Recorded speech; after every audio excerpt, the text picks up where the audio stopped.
Sebaiknya Anda tahu. Masker tipe surgical sejatinya adalah alat yang dirancang bagi tenaga medis untuk mencegah keluarnya droplet dari tubuh pemakai, si tenaga medis, supaya tidak menulari orang lain atau pasien. Masker surgical tidak dirancang untuk mencegah masuknya droplet dari luar ke dalam tubuh. Jika dipakai oleh orang yang tidak terlatih dalam prosedur kontrol infeksi yang benar, menggunakan masker malah akan memicu kebiasaan lebih seringnya tangan memegang bagian wajah. Hal ini malahan meningkatkan kans Anda terinfeksi virus corona. Jika badan Anda sehat, memakai masker surgical tidak memiliki manfaat apa-apa di dalam mencegah Anda untuk tertular virus corona. Jika Anda sakit atau dicurigai terinfeksi virus corona, pakailah masker surgical untuk melindungi orang-orang di sekitar Anda supaya tidak tertular oleh Anda.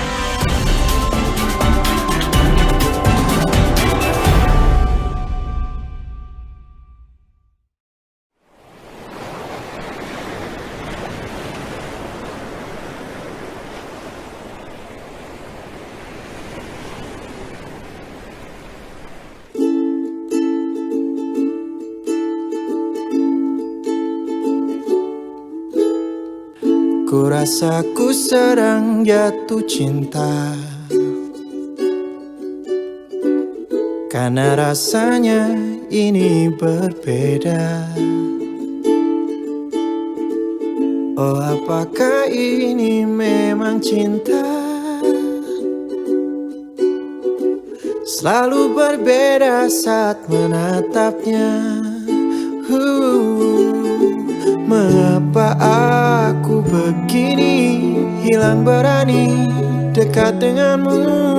Ingin ku memilikimu, tapi aku tak tahu bagaimana caranya. Tolong katakan pada dirinya,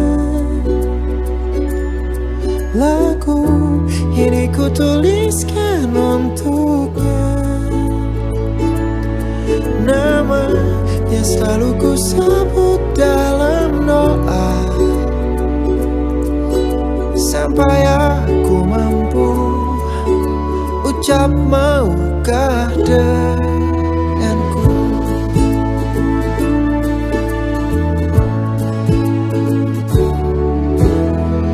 Ku rasa ku sedang jatuh cinta, karena rasanya ini berbeda. Oh, apakah ini memang cinta? Selalu berbeda saat menatapnya. Di sini aku berdiri menanti waktu yang tepat hingga akhirnya ku mampu katakan padamu. Oh, tolong katakan pada dirinya, lagu ini ku tuliskan untuknya. Namanya selalu ku sebut dalam doa,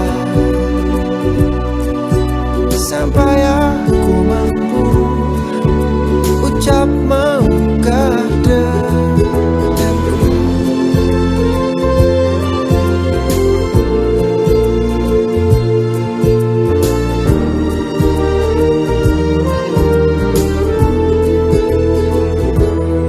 Tolong katakan pada dirinya, lagu ini ku tuliskan untuknya. Namanya selalu ku sebut dalam doa, mungkinkah dia tahu cinta yang ku mau? Oh, tolong katakan pada dirinya, lagu ini ku tuliskan untuknya. Namanya selalu ku sebut dalam doa, sampai aku mampu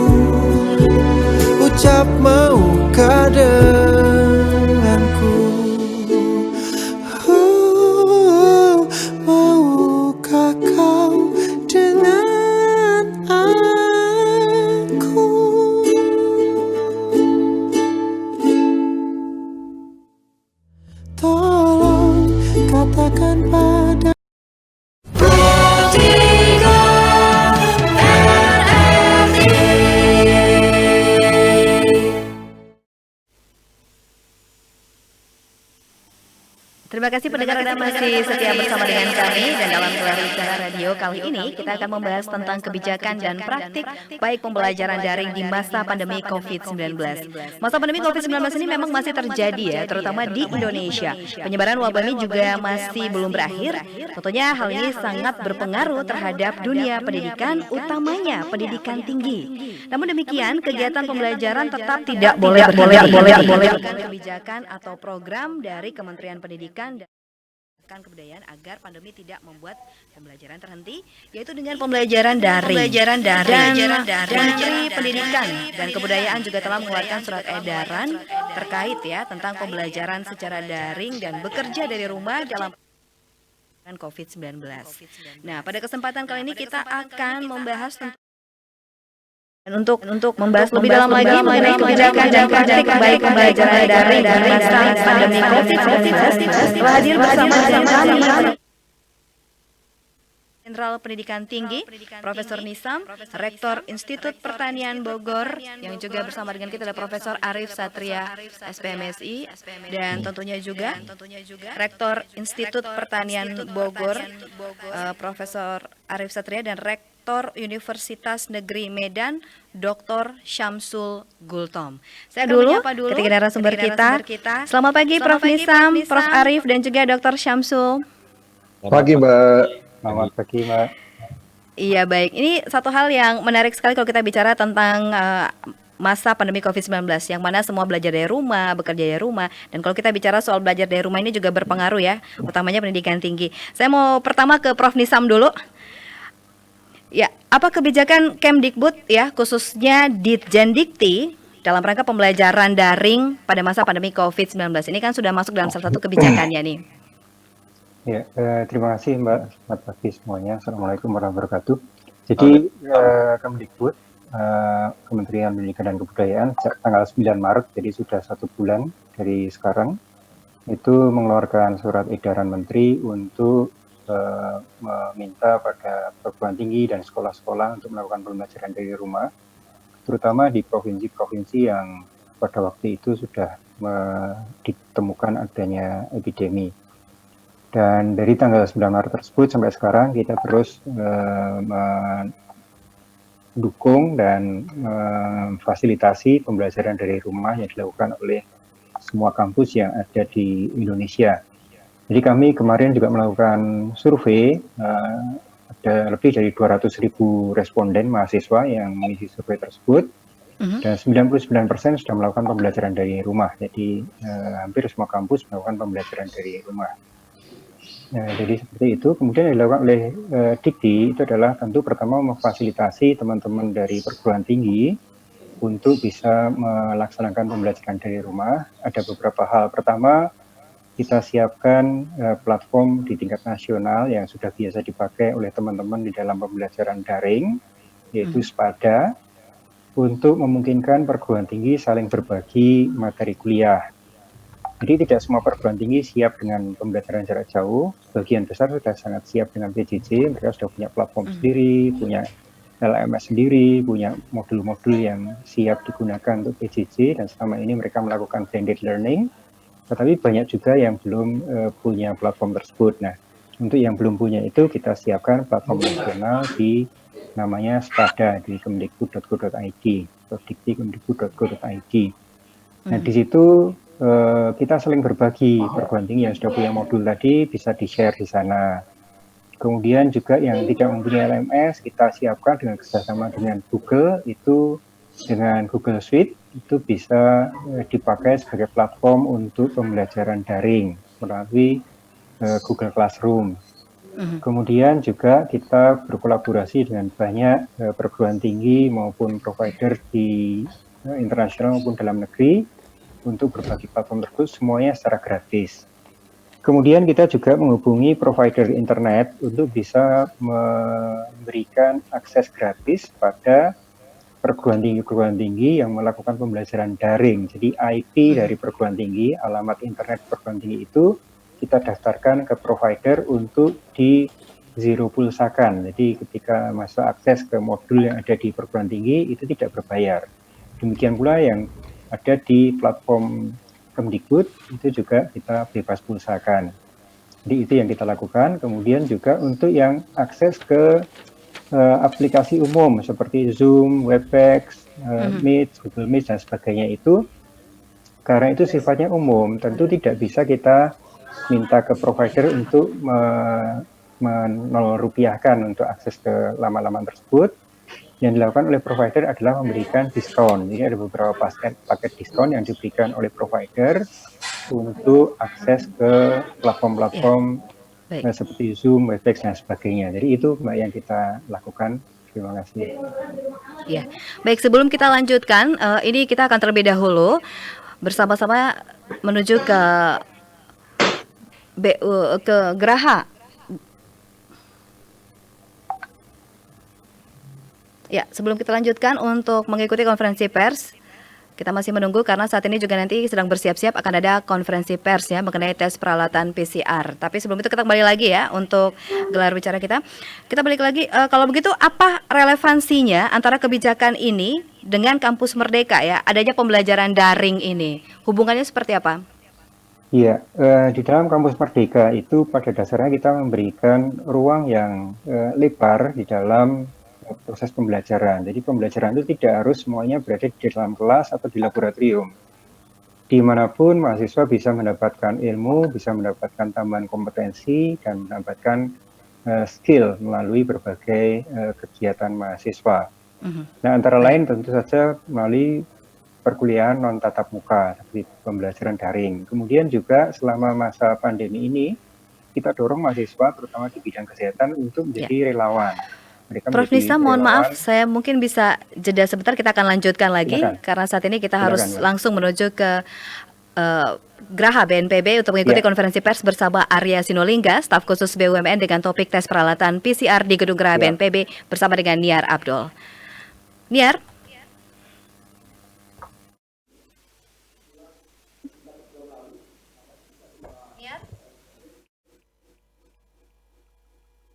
Terima kasih dan pendengar, saat ini kami berada di Geraha BNPB, tepatnya di Media Center gugus tugas percepatan penanganan COVID-19, di mana saat ini akan berlangsung konferensi pers bersama dengan staf khusus Menteri BUMN Arya Sinulinga, di mana topik yang dibahas kali ini adalah tentang tes peralatan PCR. Berikut kita ikuti pernyataannya. Terkena corona, bahwa ada berapa alat tes yang sudah ada di Indonesia. Salah satunya yang kemarin dibawa adalah rapid test. Alat ini adalah sebuah alat untuk tes awal atau survei awal, dan terbukti juga efektif ketika diterapkan oleh Pak Ridwan Kamil di Jawa Barat. Banyak orang yang dites dan beberapa terbukti juga memang positif. Tapi lebih lanjut adalah mengenai alat PCR, yaitu memang alat yang memang dipakai oleh semua lembaga di dunia untuk menetapkan apakah orang tersebut terkena positif atau tidak.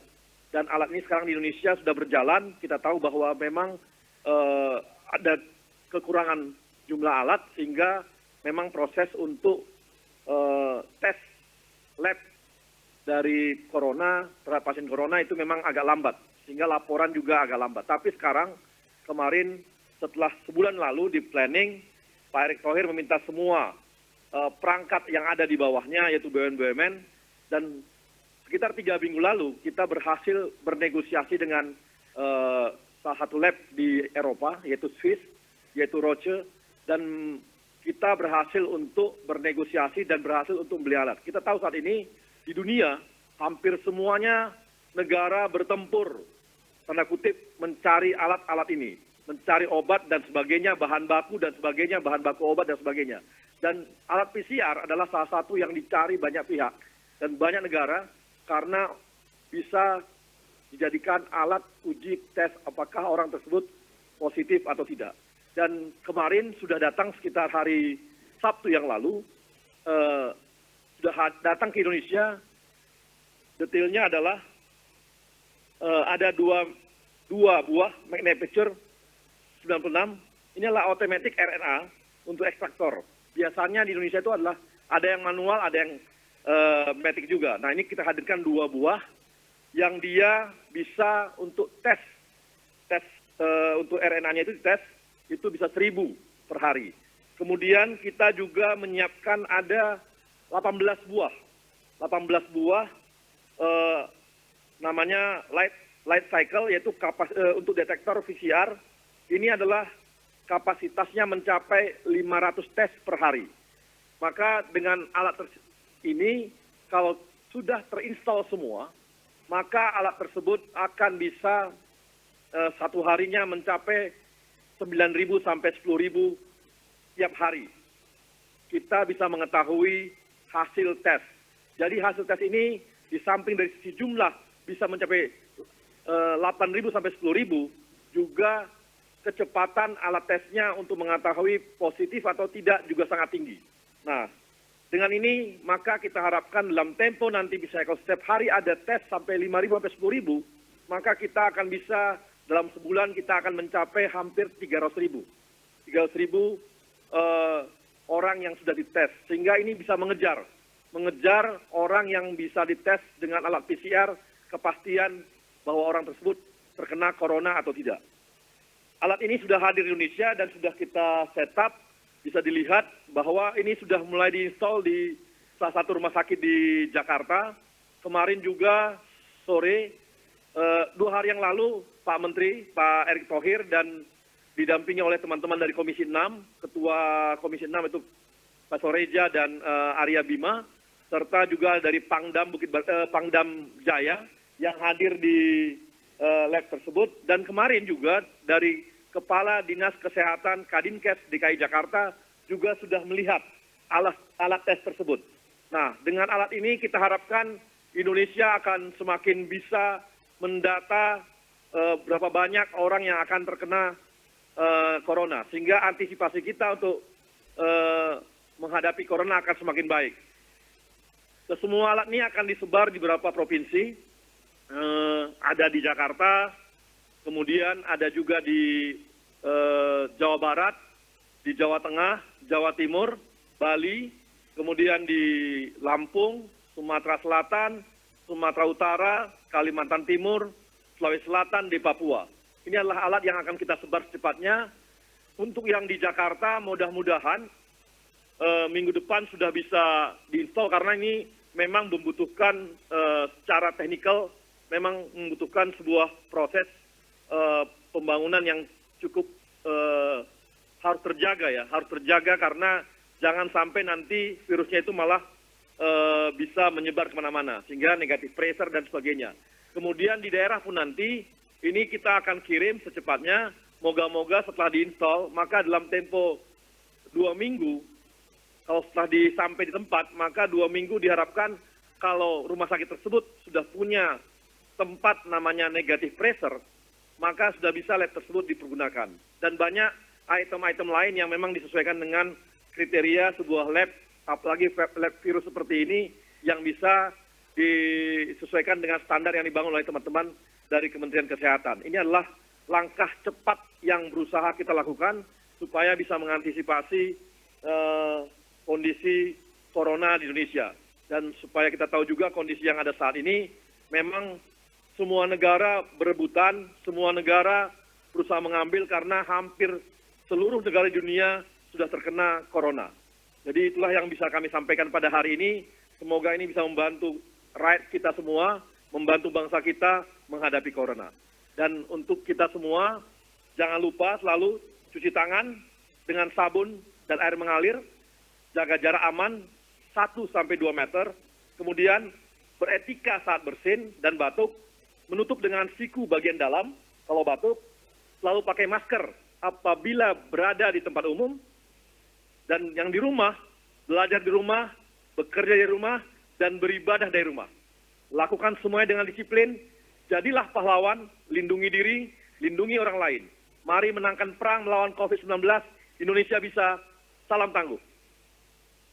Baik pendengar, itu dia penyampaian dari Staf Khusus Menteri BUMN Arya Sinulinga yang menyatakan tentang atau menjelaskan tentang tes peralatan atau peralatan PCR yang baru saja datang ke Indonesia, di mana ini merupakan hasil kerjasama dengan salah satu lab yang ada di Swiss, di mana diharapkan alat ini nanti jika telah beroperasi akan mampu memberikan kapasitas yang cukup besar sehingga beberapa target yang diinginkan dapat tercapai.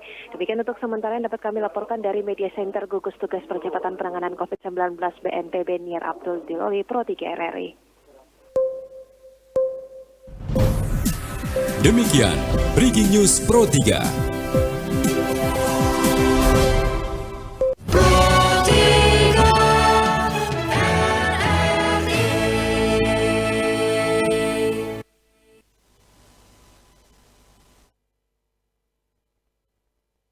Dalam rangkaian gelar wicara radio tentang kebijakan dan praktik baik pembelajaran daring di masa pandemi COVID-19.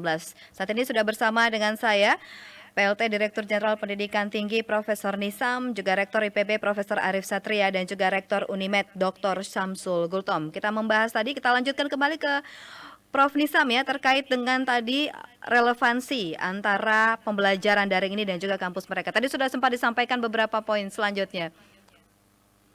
Baik, jadi dalam bentuk pembelajar kampus Merdeka dan Merdeka Belajar, ini mahasiswa bisa melakukan berbagai kegiatan yang merupakan bagian dari kebebasan untuk mendapatkan ilmu dan mendapatkan kompetensi melalui berbagai cara. Seperti tadi sebagai relawan untuk yang adik-adik mahasiswa dari bidang kesehatan, dan saat ini sudah ada 15.000 relawan yang terdaftar dan mereka sudah sebagian membantu di Kementerian Kesehatan, di Rumah Sakit Kemayoran, kemudian juga sebagian besar kita distribusikan ke seluruh 34 provinsi sesuai dengan tempat tinggal masing-masing di bawah bimbingan dari dekan dan dosen-dosen di Fakultas Kedokteran, melakukan berbagai macam program untuk preventif dan promotif. 15.000 relawan sudah terdistribusi ke seluruh provinsi. Kemudian selain itu juga yang non-kesehatan itu bisa melakukan berbagai macam bentuk kegiatan yang atas bimbingan dosen bisa mereka lakukan, mulai dari yang mungkin yang dari kimia atau teknik kimia bisa membuat desinfektan, membuat sanitizer dan sebagainya. Kemudian yang teknik mesin, teknik industri bisa membuat alat-alat yang yang dibutuhkan saat ini seperti alat-alat kesehatan, alat-alat pelindungan diri dan sebagainya. Dan itu sudah berjalan. Ada yang membuat robot, ada yang membuat ventilator dan sebagainya. Itu semua adalah bentuk-bentuk dari pembelajaran dalam konsep Merdeka Belajar Kampus Merdeka. Jadi memperoleh ilmu, memperoleh kompetensi, memperoleh keahlian itu tidak harus melalui pertemuan di dalam kelas, tapi juga bisa dalam bentuk kerelawanan, kemudian juga dalam bentuk-bentuk membuat proyek, membuat penelitian, ada yang meneliti tentang perkembangan COVID-19 di Indonesia, ada yang mengembangkan artificial intelligence untuk deteksi COVID dan sebagainya. Jadi sangat dinamis sekali. Ya, baik. Jadi memang ternyata ini tidak harus selalu ada pertemuan ya, tetapi dengan cara ini justru lebih dinamis ya, begitu ya Prof. Nisam. Betul sekali. Ya, kita beralih ke Prof. Arif. Ini bagaimana IPB menyikapi kebijakan tentang pembelajaran daring ini nih di masa pandemi COVID-19? Yang pertama, tentu kami ucapkan terima kasih kepada Pak Dirjen dan Kemdikbud yang sudah memberikan keleluasaan dan otonomi bagi perguruan tinggi untuk merespons keadaan ini.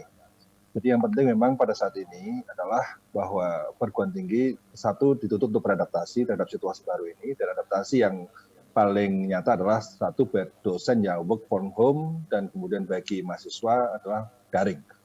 Nah, memang untuk daring ini kita sudah melaksanakan dan sudah memiliki protokol, dan saya kira hampir semua perguruan tinggi sudah melakukan hal itu. Dan ini memang sebenarnya sudah diinisiasi sudah lama sekali terkait dengan soal pendidikan 4.0.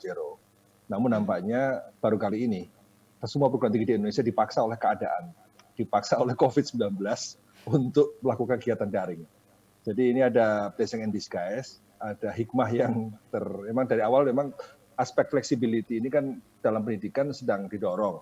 Nah, namun memang perjalanannya belum maksimal, tapi setelah ada kejadian ini semua orang jadi sekarang sudah mulai melek dengan dunia digital dipaksa, kemudian melek dengan dunia daring, Dan bagi IPB sendiri memang kita ada platform LMS ya yang sudah dibangun sudah lama, dan memang para dosen ya sekarang sedang semangat ya untuk bisa bagaimana mendesain kuliah daring sedemikian rupa sehingga learning outcome itu bisa tercapai. Karena problem dalam perkuliahan apapun adalah ketercapaian learning outcome. Jadi learning outcome itu adalah kira-kira hasil dari proses perkuliahan itu akan menghasilkan kompetensi seperti apa.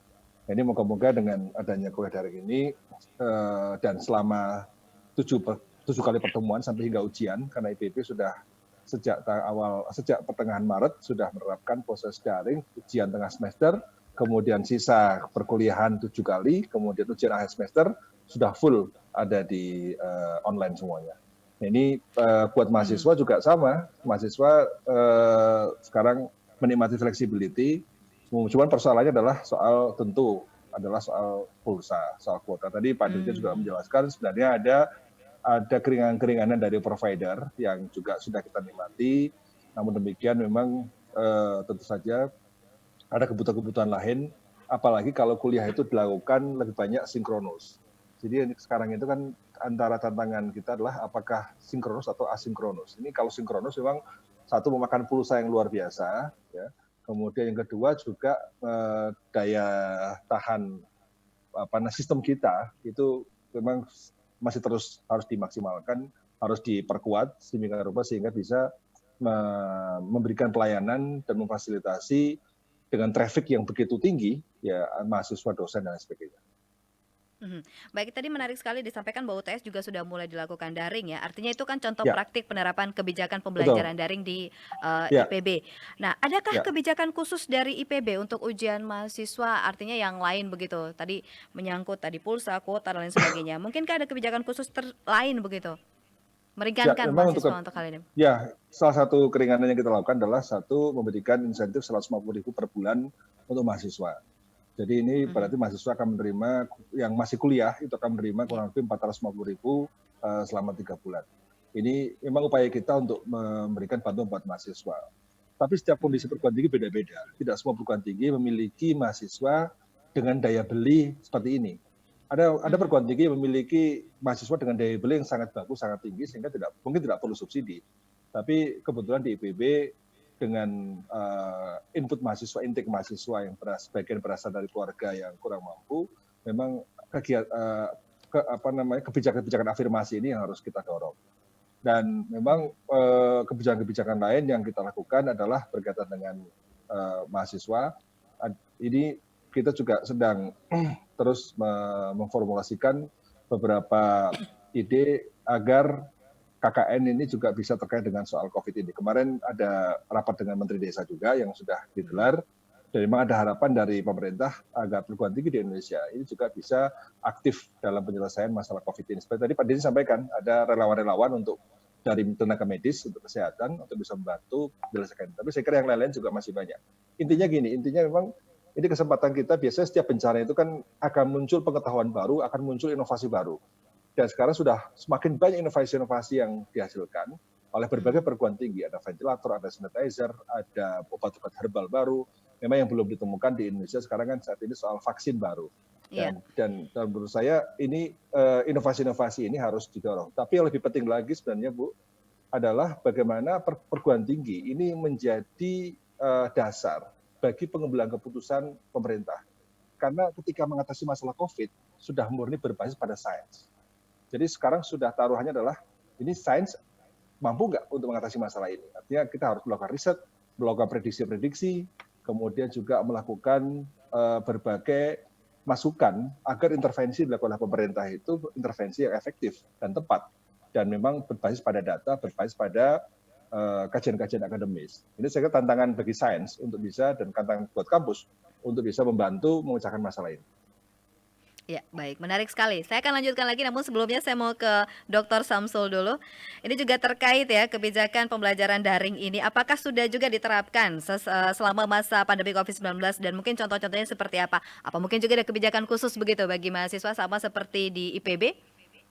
Baik, terima kasih Mbak. Yang saya hormati Pak Dirjen Dikti, Pak Dijam, yang saya hormati Rektor IPB, Pak Arif Atria, terkait dengan di Universitas Negeri Medan, yaitu menerapkan pembelajaran daring selama masa pandemi COVID-19. Tentu dalam hal ini Unimed harus arif dan bijaksana untuk menyikapi surat edaran Mendikbud dan surat edaran Pak Sekjen tentunya, serta edaran Pak Dirjen Dikti. Oleh karena itu, pada tanggal 16 Maret 2020, Unimed langsung melakukan rapat pimpinan dan mengeluarkan surat edaran pada tanggal 17 Maret terkait dengan perkuliahan daring dalam rangka pencegahan penyebaran virus COVID-19.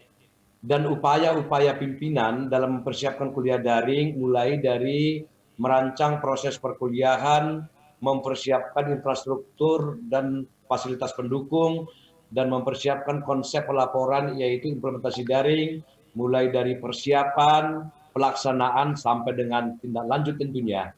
Dan yang selanjutnya mengupayakan kerjasama dengan pihak ketiga dan mendukung perkuliahan daring tersebut. Dan yang terakhir mempersiapkan tim IT secara bergantian di tiap fakultas. Sebenarnya Unimed pada tahun 2005 sudah melakukan perkuliahan daring, yaitu namanya dulu di aplikasi kami itu namanya Sistem Portal Learning Universitas Negeri Medan.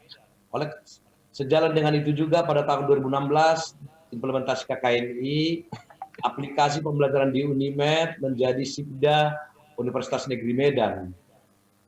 E-learning yang berjalan di Unimed melakukan Sibda, ada juga dengan Google Classroom, ada Edmodo, Psikologi, dan di medsos dengan menggunakan WA Group tentunya. Aplikasi Sibda ini sudah ada di website masing-masing fakultas dan pascasarjana. Setiap dosen tentunya telah diberikan user ID dan password untuk menggunakan berbagai layanan yang ada di Sibda tentunya. Setiap awal perkuliahan, dosen harus mengunggah minimal RPS dan kontrak perkuliahan serta materi perkuliahan tentunya. Dari data yang kami dapatkan dari fakultas bahwa penggunaan terbanyak itu ada di Sibda dan posisi kedua ada di Google Classroom.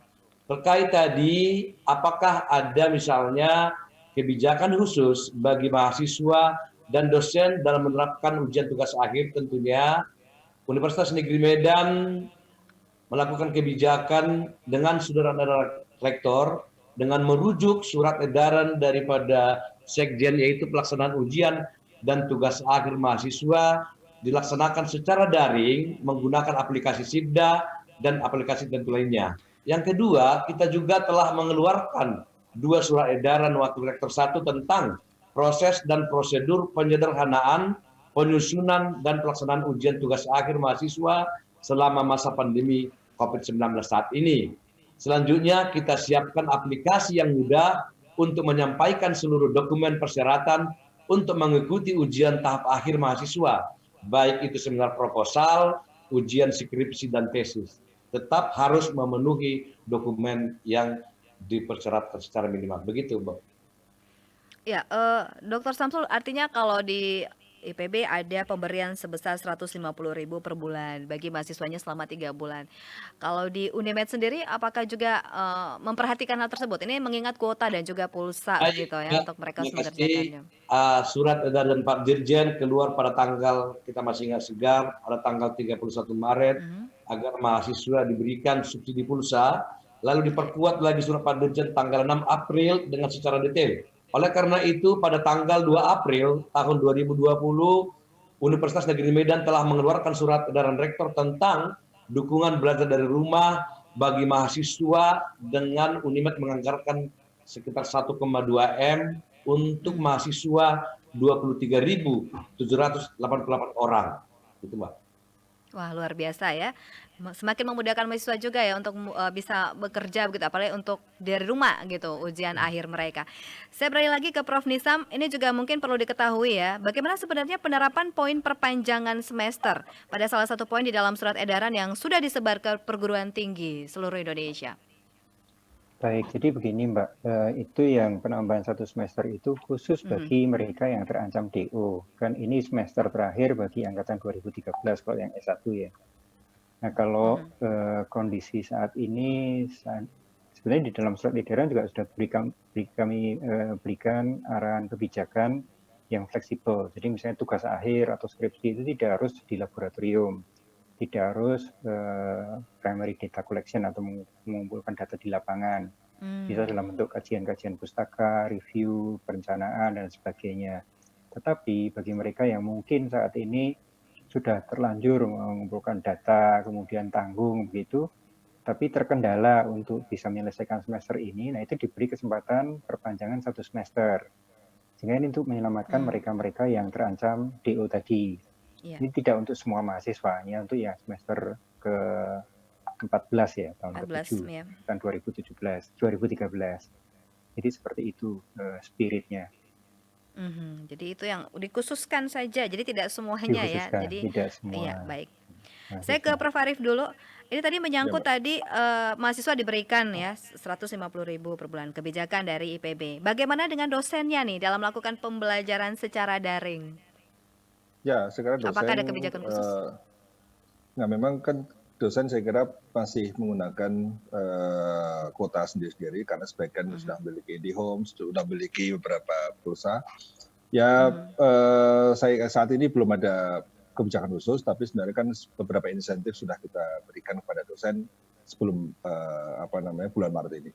Tapi intinya apa? Intinya adalah bahwa yang kita lakukan ya semata-mata untuk memperlancar dan kemudian menjamin bahwa proses belajar mengajar tidak terganggu, dan kemudian sekaligus pada saat yang sama kita memberikan ruang bagi kita semua untuk belajar bagaimana melaksanakan pembelajaran daring yang memang di dunia ini sekarang sudah sangat masif sekali dan sudah sesuatu yang biasa saja. Tapi ini saya kira lagi keadaan memang memaksa kita untuk melakukan hal tersebut. Dan saya kira tadi juga sama dengan Rektor Unimed bahwa di IPB untuk ujian, untuk konsultasi, sidang komisi untuk mahasiswa pasca sarjana, semua juga dilakukan secara online. Jadi memang yang paling penting bagi kita adalah pada awal-awal Maret itu bagaimana kita menyiapkan protokol, menyiapkan POB, menyiapkan SOP, agar memang itu memberikan panduan buat mahasiswa maupun buat dosen maupun buat tenaga kependidikan dalam rangka memberikan pelayanan agar pelaksanaan program daring ini bisa berjalan dengan baik. Jadi infrastruktur saja memang saya kira tidak cukup, tapi protokol-protokol dan SOP-SOP itu justru yang saya kira sangat penting juga. Sehingga sekarang alhamdulillah sudah lengkap semua, tinggal jalan dan mulai Senin kemarin sudah mulai masuk perkuliahan baru sehingga sudah kita berjalan. Karena 2 minggu sebelumnya kan kita juga melakukan ujian tengah semester secara online. Prof. Arif, kendala atau tantangan yang biasanya dialami begitu dengan pembelajaran daring ini apa yang paling? Ya memang karena semua menggunakan LMS, salah satu hal yang kendala tadi kan saya katakan satu dari sisi kita, dari internal kita, traffic yang begitu besar, prediksi kita kadang-kadang meleset, itulah sehingga beban begitu tinggi, nah sehingga kadang-kadang bisa memperlambat akses.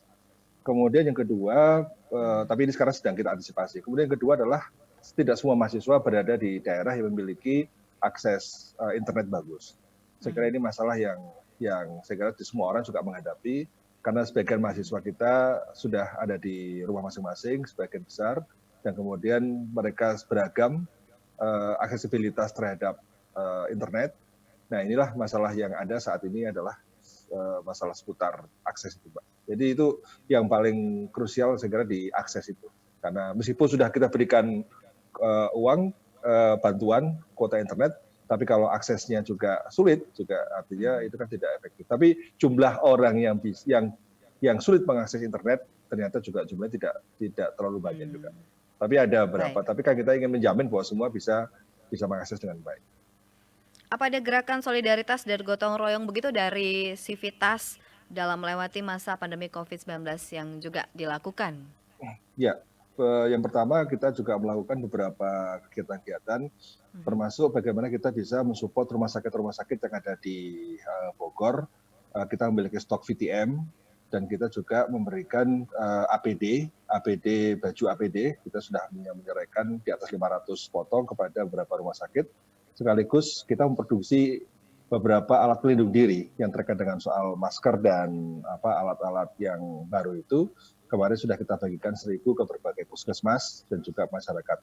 Namun yang juga kita lakukan adalah bagaimana bisa menjamin bahwa tenaga harian lepas yang ada di kampus, kemudian orang tenaga harian lepas, kalau pegawai kan semua memiliki gaji tetap, tapi tenaga harian lepas itulah yang harus kita pastikan bahwa mereka masih terus mendapatkan income meskipun mereka sebagian berada di rumah.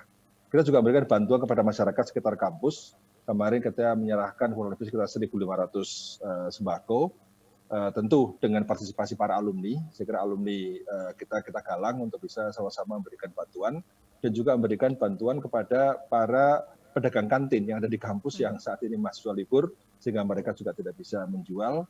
Ada opportunity loss, ada potensi uang yang tidak bisa diterima, sehingga kita bisa memberikan bantuan-bantuan kepada mereka. Jadi gerakan saya kira sudah sangat masif, tapi tidak hanya kampus, tapi juga kampus dengan para alumni. Ini justru yang paling penting saat ini adalah alumni dan kampus harus sama-sama. Satu adalah juga memberikan makan untuk mahasiswa, Mbak, karena kebetulan kami di asrama, sebagian mahasiswa masih ada di asrama, sebagian masih tinggal di kampus. Nah, kami juga harus menjamin ketersediaan makan untuk seluruh mahasiswa yang ada di kampus. Baik, dan itu kalau di asrama mungkin... Betul. Nah, yang terakhir ini adalah kami sekarang sedang, insya Allah dalam waktu 1-2 hari ini mendapat legalitas untuk bisa memanfaatkan PCR yang kita miliki. Jadi tadi sudah Pak Arya Sinulinga konferensi pers sampaikan PCR itu, kebetulan IPB memiliki 4 PCR, Mbak. Nah, sehingga ini kan bisa dimanfaatkan untuk uji lab swab, karena saya kira antrian di Bandung maupun antrian di Jakarta kan sangat panjang sekali. Orang untuk tes, untuk mendapat hasil itu butuh waktu di atas 1 minggu.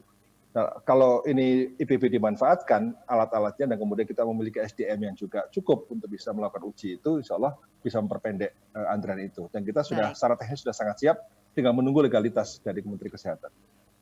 Baik, luar biasa.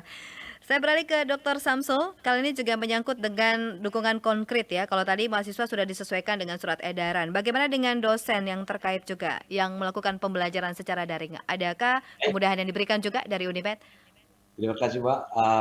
Terkait dengan dukungan konkret untuk memudahkan mahasiswa bagi dosen dan tendik, yang pertama tentunya adalah penyediaan fasilitas jaringan internet dengan bandwidth yang memadai, yang mencapai dengan 2,5 GB per second atau setara dengan 2.500 MB per second. Yang kedua adalah kerjasama dengan provider Telkomsel dan Indosat dengan memberikan fasilitas paket data 30 GB secara gratis bagi dosen dan tendik dan mahasiswa.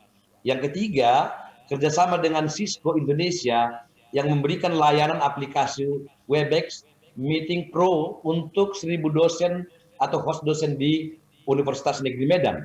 Dan selanjutnya adalah bantuan kepada mahasiswa yang aktif untuk tadi tambahkan pembelian paket data internet melalui proses transfer ke rekening mahasiswa yang bersangkutan. Dan yang kelima adalah melakukan revisi anggaran sesuai dengan instruksi Pak Presiden, instruksi Menteri Keuangan, yaitu untuk menambah infrastruktur pendukung kuliah daring berupa pengadaan server HCI dan yang sebesar 5 miliar dan jaringan backbone sebesar 2 miliar. Jadi kalau kami totalkan tadi Pak untuk subsidi pulsa itu 1,2 dan untuk pengadaan jaringan itu dan backbone-nya itu ada sekitar 7 dari totalkan semua sekitar 8,2 Mbak. Kira-kira seperti itu. Baik, apakah itu juga sudah termasuk ya bagi mahasiswa perantau yang tidak mampu, termasuk subsidinya di dalam itu? Kalau kami tidak membedakan Mbak, semua kami mahasiswa sejumlah 23.788 orang asal aktif rekeningnya.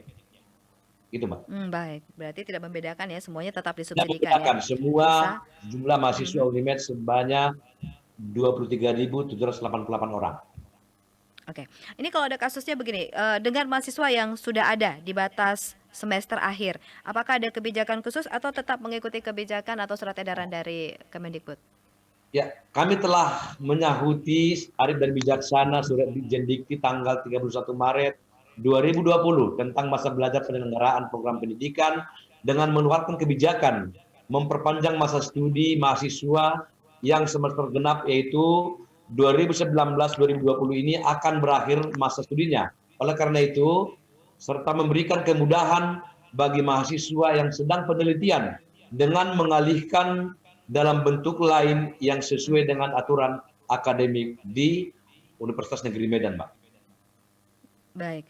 Nah, kalau untuk gerakan solidaritas dari Civitas sendiri, apakah juga sudah dilakukan oleh Unimed? Adakah begitu untuk melawan masa Ada pandemi beberapa COVID-19? hal yang telah Mhm. dilakukan sebagai gerakan solidaritas dalam masa pandemi COVID-19. Yang pertama, membuat banner yang berisi himbauan pencegahan penyebaran COVID-19 yang dipajang tentunya di setiap kantor di lingkungan Universitas Negeri Medan. Yang kedua, melakukan penyemprotan desinfektan di seluruh fasilitas ruang kantor maupun perkuliahan. Selanjutnya, Sivitas Akademika Unimed menggelar paket berbagi dengan mengumpulkan sumbangan sukarela dalam bentuk dana dan hasilnya dibelikan paket sembako yang diserahkan kepada warga yang kurang mampu di sekitar kampus Universitas Negeri Medan. Selanjutnya mahasiswa atas nama Senat Universitas Negeri Medan, yaitu Gerakan Aliansi Mahasiswa Unimed bersatu dengan menghimpun bantuan dana yang dapat dikirimkan via rekening panitia dan untuk membelikan hand sanitizer dan hasil yang nanti akan diserahkan ke rumah sakit. Dan yang terakhir kemarin ada kegiatan UKM KP, yaitu mahasiswa Unimed juga mengadakan aksi peduli untuk penanganan penyebaran COVID-19, yaitu dengan aksi ada 1.000 masker dan dibagi-bagikan kepada masyarakat, Mbak. Itulah Baik, solidaritas yang dilakukan Universitas Negeri Medan dalam menghadapi penyebaran pandemi COVID-19. baik, yang terakhir untuk Dr. Samsul, bagaimana peran Unimed untuk masyarakat ya dalam menghadapi pandemi COVID-19? Tadi sudah banyak aksi yang dilakukan ya, dan saat ini peran Unimed ini pasti juga tentu penting dibutuhkan oleh masyarakat dalam Baik, pandemi terima kasih COVID-19. Mbak. Untuk mahasiswa, dosen, maupun tendik di lingkungan Unimed merupakan bagian dari warga Provinsi Sumatera Utara. Jumlahnya pertama mahasiswa ada 23.788 orang, dosen itu ada 1.060 dan tendik itu ada sekitar 600 orang. Kami selaku pimpinan Unimed selalu aktif menghimbau melalui berbagai media agar warga Unimed dapat menjaga diri dan keluarga, tetap bekerja dari rumah, tetap berada di rumah agar terhindar dari tertular dari COVID-19. Kami juga menghimbau agar warga Unimed, dosen dan tendik dan mahasiswa dapat juga menghimbau masyarakat dengan cara-cara yang arif di lingkungan tempat tinggalnya agar sama-sama terhindar dari COVID-19. Begitu, Mbak. Baik, terima kasih Dr. Samsul. Berikutnya Prof. Arief, silakan peran IPB juga nih untuk masyarakat dalam menghadapi pandemi COVID-19. Silakan. Ya, tadi sudah saya sampaikan kepada di forum ini tadi bahwa kita sudah melakukan berbagai langkah-langkah pemberian bantuan alat medis kepada masyarakat, khususnya pada puskesmas, kemudian juga kepada rumah sakit yang ada di Bogor. Kebetulan kami memiliki stok APD, memiliki stok VTM, dan juga kami mensupport beberapa labkesda yang ada di provinsi. Nah, langkah-langkah yang paling penting adalah satu langkah bagaimana mengatasi kegelisahan ekonomi yang dialami oleh warga kampus, khususnya tenaga harian lepas, serta pedagang kantin, kemudian juga masyarakat lingkar kampus yang selama ini menikmati dari hasil kos-kosan dan kemudian juga dari hasil penjualan kegiatan ekonomi yang ada di sekitar kampus ini. Ini yang kemarin sudah kami sampaikan kepada mereka, dan ini akan terus bergulir karena kami harus melakukan secara periodik karena itu tidak bisa dilakukan hanya sekali saja. Iya. Namun yang lebih sistemik, kita justru yang paling penting adalah bagaimana memberikan kontribusi kepada pemecahan masalah COVID itu sendiri. Tadi dengan pemanfaatan alat PCR yang moga-moga sudah bisa keluar izinnya itu hari ini atau besok, itu akan sangat membantu sekali. Namun yang lebih penting lagi adalah bagaimana tadi di awal pembicaraan tadi bahwa kampus ini sudah saatnya hadir dengan kekuatan sains dan kekuatan akademik karena mengatasi masalah COVID-19 harus berbasis pada sains. Tidak mungkin tidak berbasis pada keputusan politik. Karena ini sudah sesuatu yang sangat berbahaya sekali. Maka taruhannya adalah sejauh mana para akademisi, para peneliti ini bisa menyajikan data-data, kajian-kajian yang menjadi dasar bagi intervensi.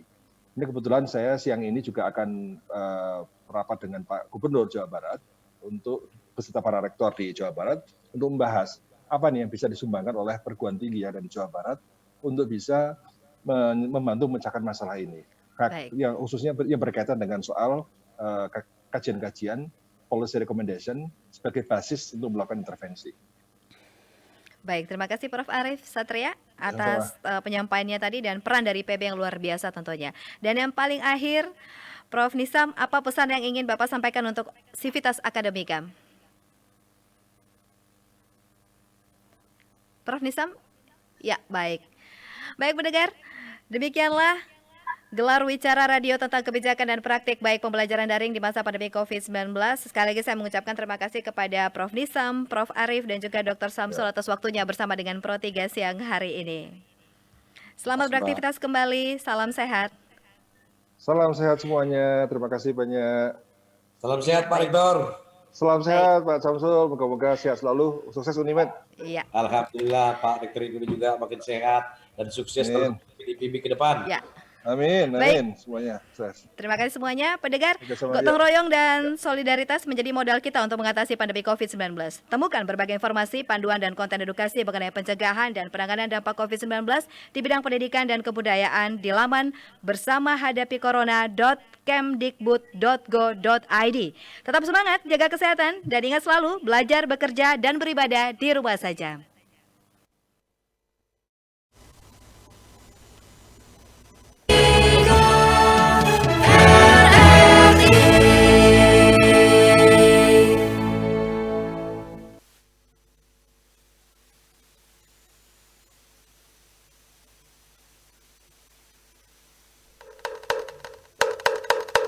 Waktunya kentongan.